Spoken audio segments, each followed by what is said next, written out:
These stunts you're about to see are dangerous. They were done by trained professionals in secure environments. Don't attempt any of these stunts, any place, anywhere, or at any time. Welcome to Iron Extreme, the show that gives you a look into extreme lifestyles. Hang on to your seats and prepare to go for the ride of a lifetime. Iron Extreme is an exciting new show full of action-packed, edge-of-your-seat excitement from start to finish. And it's hosted by Jim Duffner. Iron Extreme is a show that has people spinning their wheels and doing backflips to watch.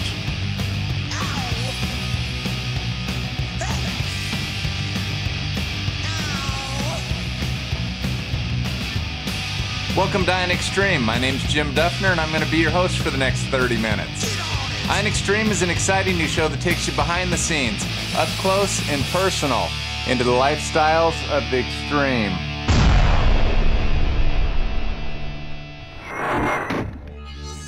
Today we've got an exciting show for you.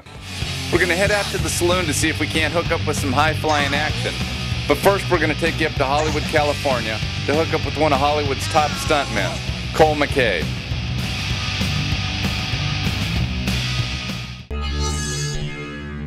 Hollywood, California is the home of the movies and movie stars, but the real unsung heroes of the movies are the stuntmen. Mckay was born and raised in Pennsylvania. In 1972, his family moved to Arizona. At the time, he had no idea that that move would turn out to be his first step towards Hollywood and fame. Hi, my name is Mckay, and I'm a stunt coordinator and a stuntman, second unit director, and a director out here in Hollywood, California. And action.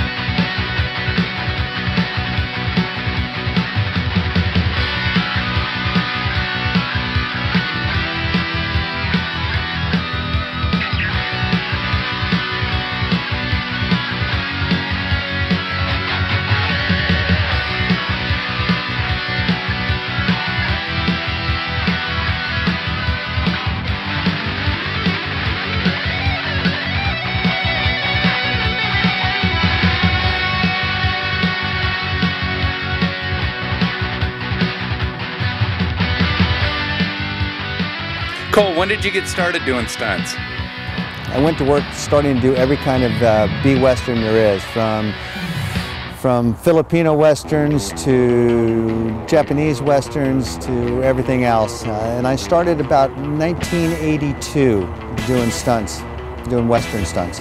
What's your specialty?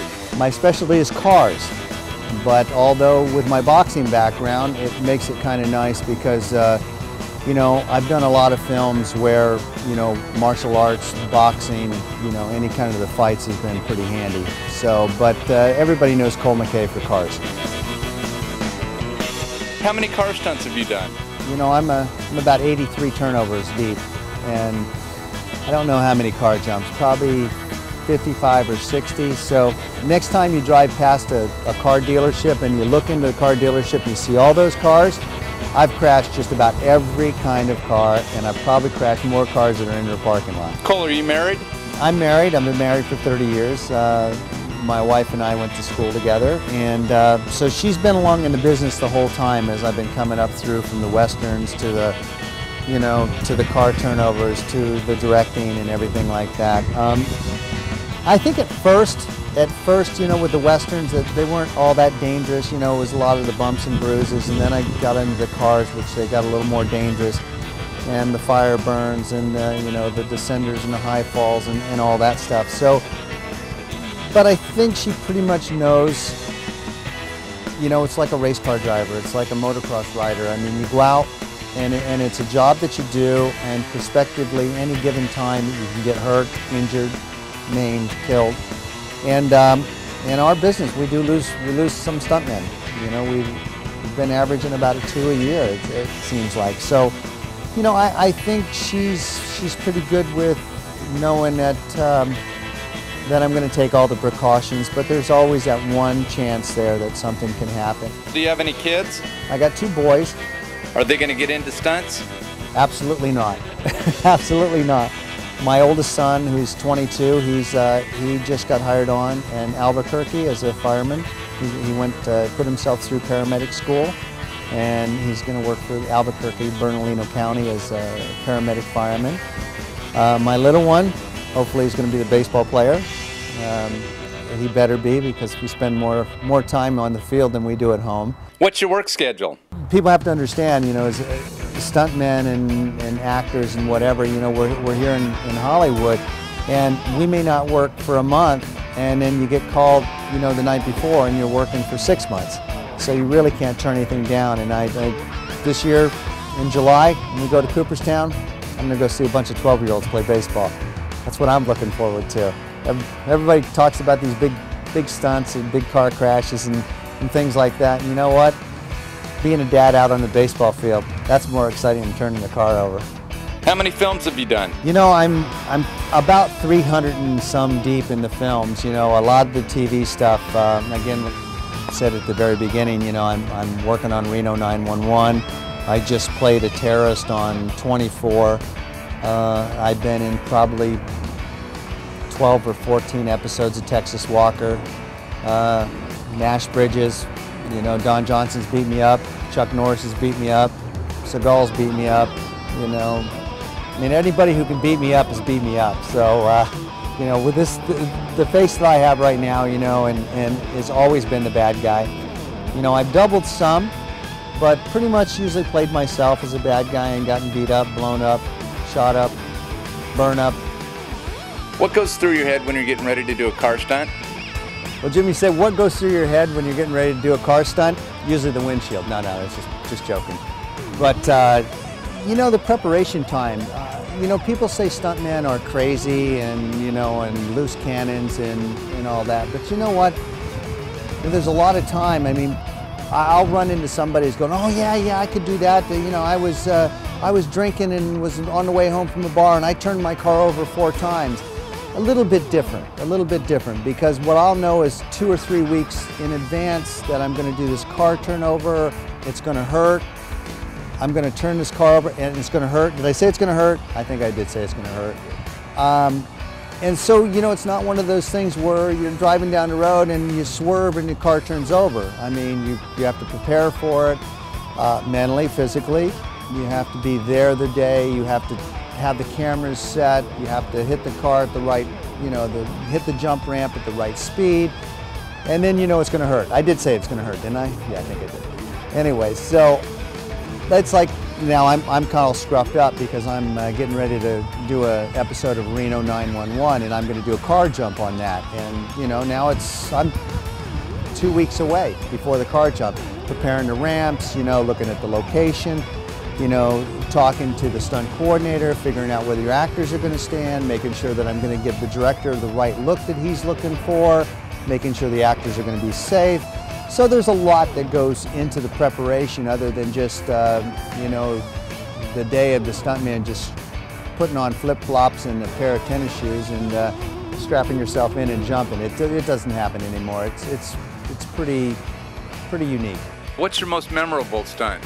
You know, there's been a lot of first-time stunts, and I kind of got into the niche of trying something nobody else tried. You know, sideways turnovers, reverse turnovers, you know, turnovers off the top of bridges onto the ground. So, you know, memorable.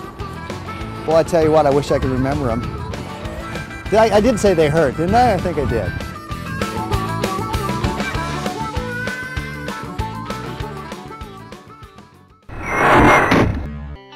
Have you ever been hurt? Yeah, other than the bangs and bruises and getting up in the morning and stuff like that. You know, bones, ribs. I've had a real bad problem with my ribs. I've broken a number of them. You know, collarbone, you know, bones in my feet, elbows are mushy, back surgery, back doesn't work anymore. You know, little things like that. It's part of the business.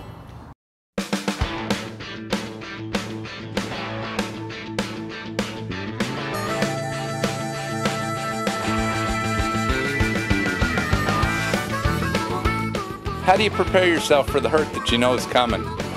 You know, the hurt is like, well, I was a boxer, you know, and I played cornerback. I mean, I think I attack everything, and and I think that's the best way. If you really feel that you're going to get hurt, we know it's going to hurt, but if you think you're going to get hurt, it's going to happen. So head on, attack it. You know, football players, they attack each other. You know, boxers, they attack each other. It's the only way you can survive in that. Same thing with a car turnover. You know, you get yourself prepared. You can only do so much weightlifting. You can only do so much running. You know, what happens is when you hit the ground, the old saying, it's not the fall that kills you, it's the impact. That's exactly what it is here too, is you hit the ground and everything inside you still moves. Your brain still moves, your lungs still move, your heart still moves. So you come out of there pretty sore. So I think a lot of mental preparation of being ready for the pain, being ready for the hit, you know, and the right tense, the right relaxation, it all has to do with it.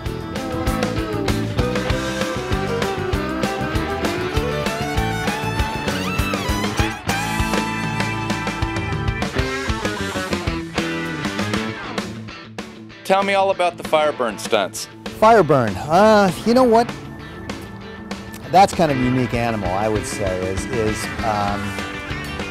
you doing the fireburn is, I mean, you're mentally prepared, you're physically prepared. You really have to depend on your team. You really have to depend on the guys that make sure your suit doesn't have an air gap into it, make sure you're not going to suck in any air. I mean, like a teaspoonful of flame, if you suck it into your throat, I mean, you could be in an emergency room and if it singes your lungs. It gets, even with those suits on, sometimes it gets as high as, you know, 230 degrees in there. I mean, your sweat actually, in the olden days, we used to go ahead and put baby powder inside our suits, so when we sweat, the baby powder would gum up and it wouldn't just be, you know, liquid, because you would actually blister from it.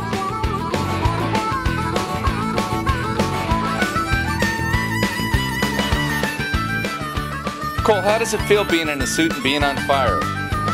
It's kind of a weird feeling. I mean, you're in a suit, you're almost claustrophobic anyway, and you can see the guys painting the glue onto it, and you're getting ready, and you can hear everybody, and the cameras are going, and there's that one moment that, you know, you have them count it down, 3, 2, 1, and you're ignited. The force of the flames going off sucks all the oxygen out of the air, and it almost collapses your suit when it goes. It's like this big woof sound, and you just feel your body, and you're really tensed up so it doesn't blow the air out of you. And I've done them under air where you use a little air tank, but I've done more of them, you know, probably 30 or 40 without air. And so you're concentrating, you're trying not to breathe, you're breathing in the glue fumes, you know, you get a little bit of a head rush, you're trying to concentrate, and then you get lit up. Everything becomes silent. Only thing you can hear is the roar of the fire. You can't hear anything else. If you have your steps timed out, I'm going to take 3 steps forward, I'm going to turn, I'm going to look here, I'm going to go here, I'm going to fall over the table. You better have that all in your mind, because once you're on fire, everything goes away. It's just dead roar, and you're within your own self. It's I think out of everything stunt-wise I've done, it's probably the most at your own self, your own piece. I mean, nobody else is in there, just you. I mean, it's a neat feeling. It's crazy, but it's a neat feeling.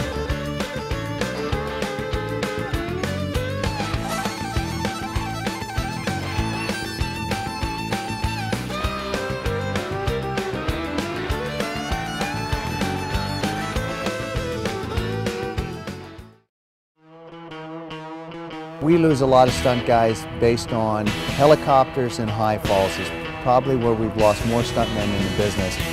So I think if anything gets my attention more, it's the high falls. You know, when you get ready and you step off, and it's that one moment that you almost, there's so much adrenaline going through your body when you've gotten that lean and you actually realize that there's no coming back. You've made that final step. And then things become slow motion. I mean, your mind is working, your body is turning in the air, you're figuring out where you're going to go, how flat you're going to get. So, you know, I like to pass those on to the younger guys, personally.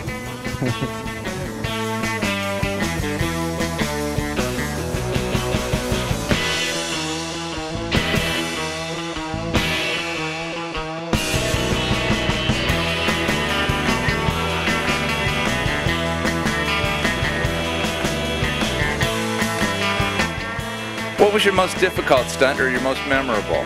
I hope you show this on your tape when you do it. A friend of mine, Pat Statham, and I do a lot of car turnovers, dual 2 cars at the same time.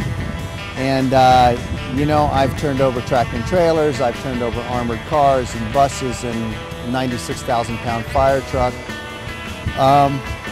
But we did a turnover coming out of the 2nd Street tunnel, and I was in a cop car chasing him, and we hit the pipe ramp at the same time, stacked right behind each other. So he hits the pipe ramp, and then I hit the pipe ramp the same direction.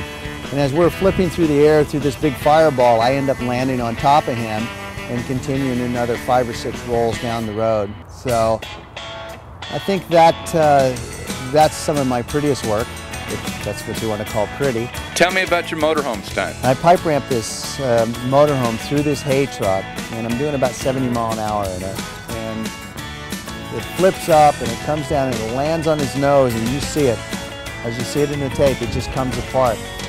And I remember everybody coming up in that moment where the stuntman always has something to say, when they do their turnover, you have a color, you have a number, you have whatever to kind of let you know that if you haven't gone to sleep for a minute or so.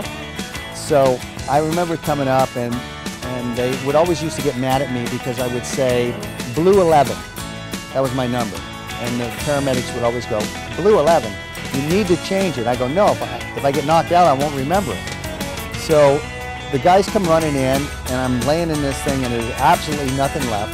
The only thing that's sitting out there is a cage and me. And they come running up and going, how you doing? How you feel? You okay? And everything. And I can hear the paramedics saying, number and a color. And I said blue 11, which didn't mean anything to him anyway. I said it every time. But I can remember still holding on to the steering wheel. And so they started to undo my belts, and I looked at Pat and I said, here, can you take this? And I handed him the steering wheel. And that was the only thing that was left in my hand. Everything else was broke off.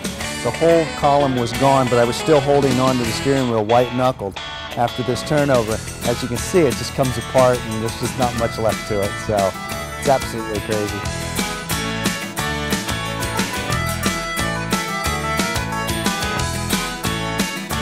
What about your fire truck stunt?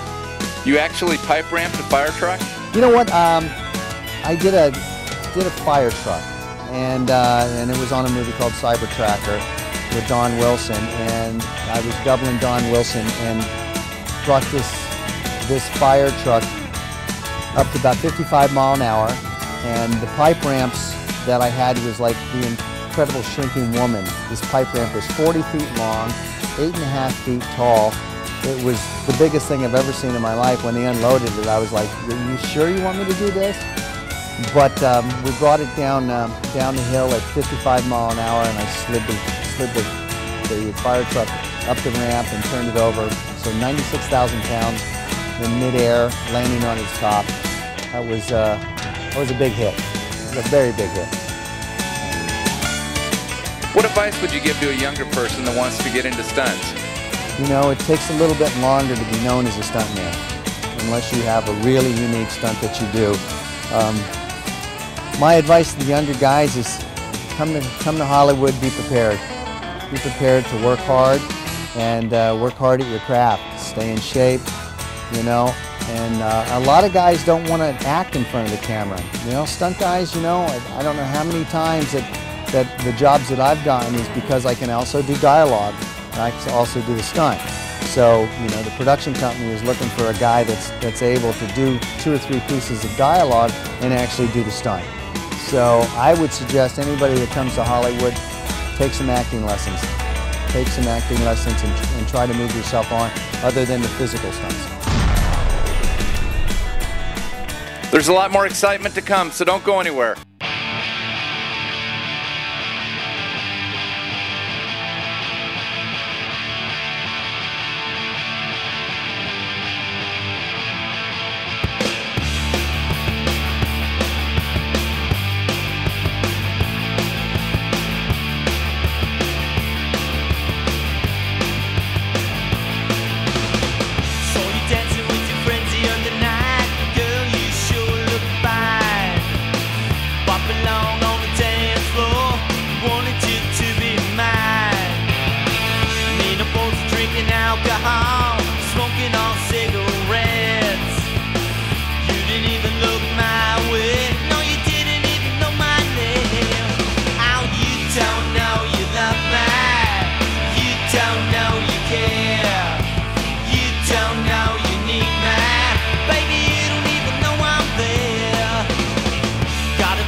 Welcome back to Iron Extreme.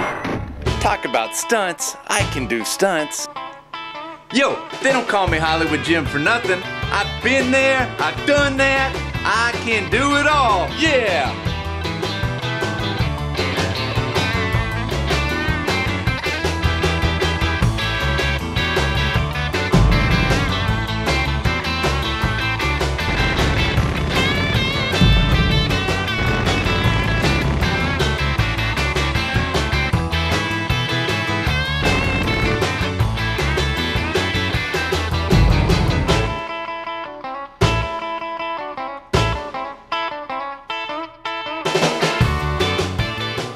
Yeah, it's time to go to the eye in the sky and see if we can't get a locate on some of my other sick friends. These guys are nuts. You think Cole was nuts? Well, yeah, I know Cole was nuts, but these guys are even, I don't know if they're nutty or not, but they're nuts. Let's get them.